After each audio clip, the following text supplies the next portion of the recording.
There he is. There he is jumping out there. He's literally right here at my feet, but he's just holding in that current. It's a technique here I do that I learned in upstate New York is instead of continually pulling them over there, swing your rod to the inside over here. It's a technique up there they call down and dirty. Oh, I got him. That is a freaking tank. Oh man, there we go. That's what I was looking for. Jeez, this is still not wanting to meet me. That's all I'm looking for is a little meet and greet. Oh man. Jeez, these things are big. Oh guys, that's a chunky. Woo-hoo. Oh boy. Yee Bob. Ooh baby. That's nice. We're fishing Blackstone River today.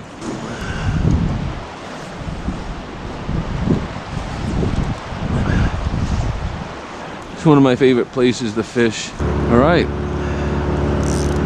It's been a few years since I've been able to fish here because my shoulder surgery, it just made it difficult to fly fish. Well, it's nice to be back. You can hear him chopping trees, doing some work on the other side. The thing that makes it difficult with them here is you're fighting the fish and you're fighting the river. There he is. There he is jumping out there. And today we're using Cortland intermediate fly line double taper. It's the ice blue, the double intermediate. This is Browning Silaflex, like a 1970s, 1980s rod, fiberglass rod. Really good for roll casting. He's literally right here at my feet, but he's just holding in that current.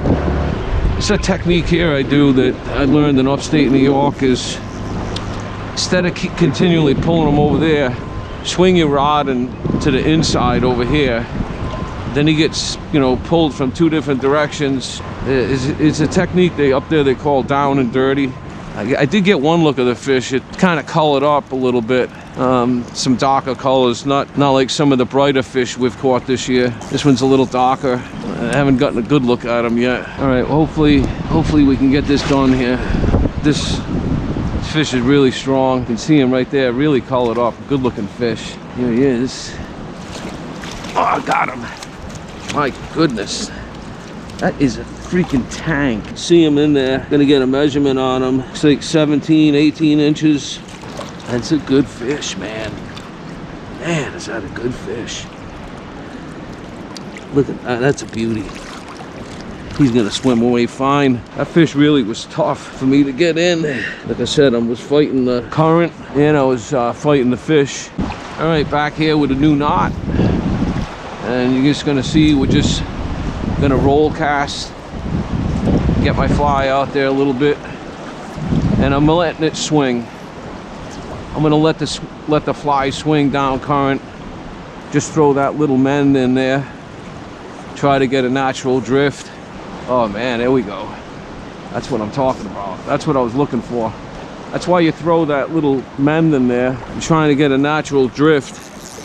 And this is all stuff, like I said, I learned fishing Salmon River, other rivers upstate, and those are big rivers.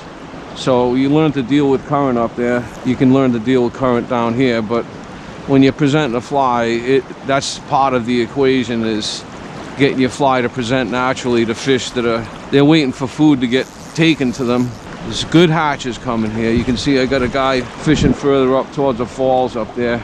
But you get a caddis hatch, mayfly hatch, and these fish, you know, when them hatches start coming off, they line up, man. So you can see where this guy here just heading towards that bridge. They like to go down there. They got the current, like I said, in their favor.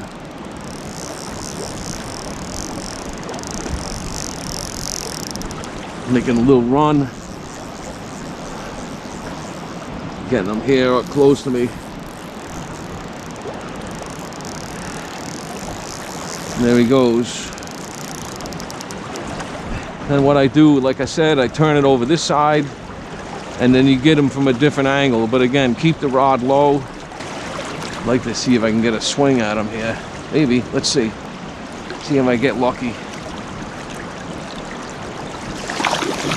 No, that didn't happen.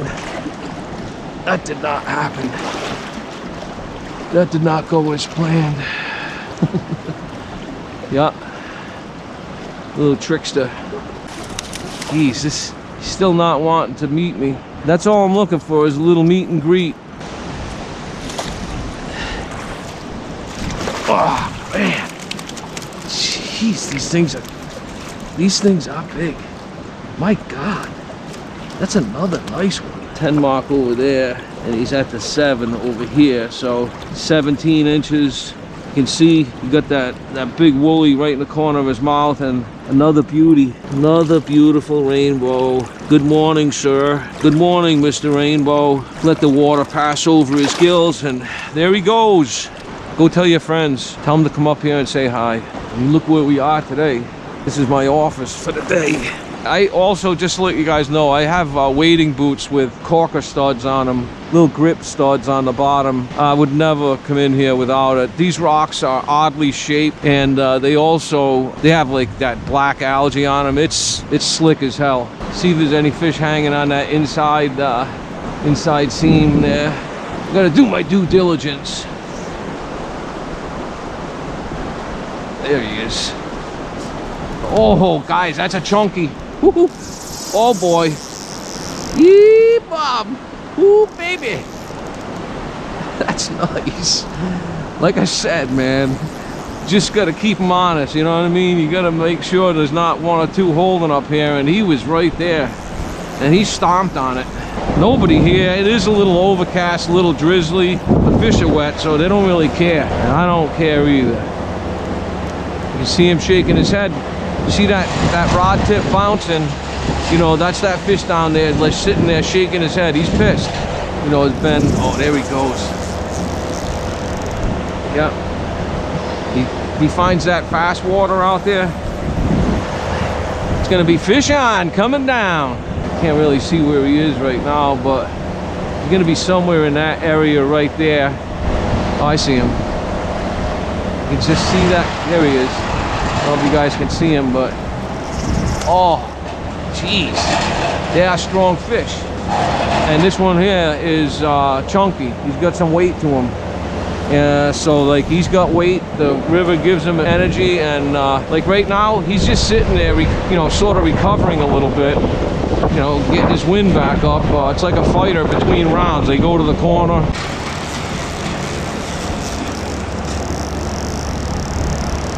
Well,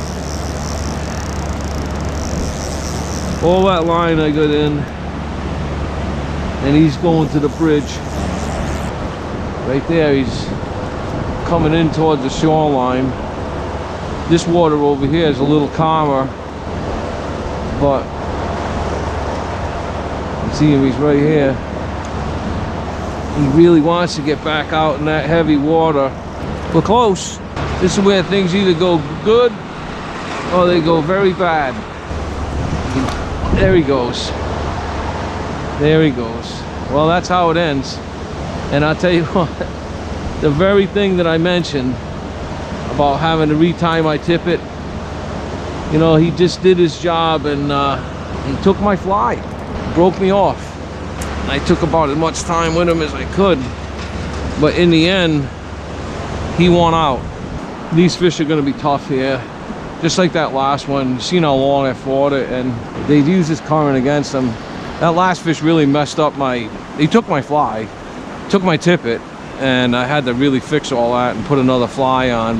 What I'm gonna do now, you can see I got fly line on the water, so I'm gonna try to get this fish on the reel and simplify things a little.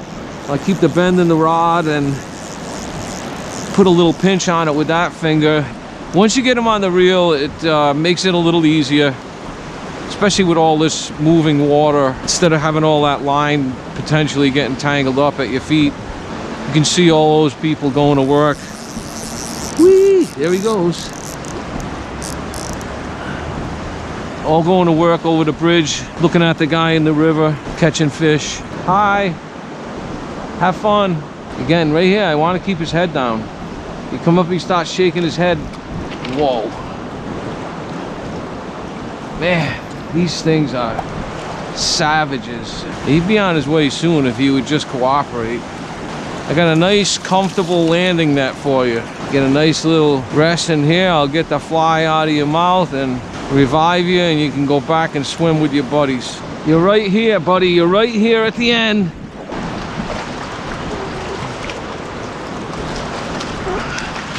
I mean, that is a big fish. I ain't kidding. Huh? I ain't kidding, guys. Whew. Get the fly out and get him on his way. That fly was barely in there. He almost...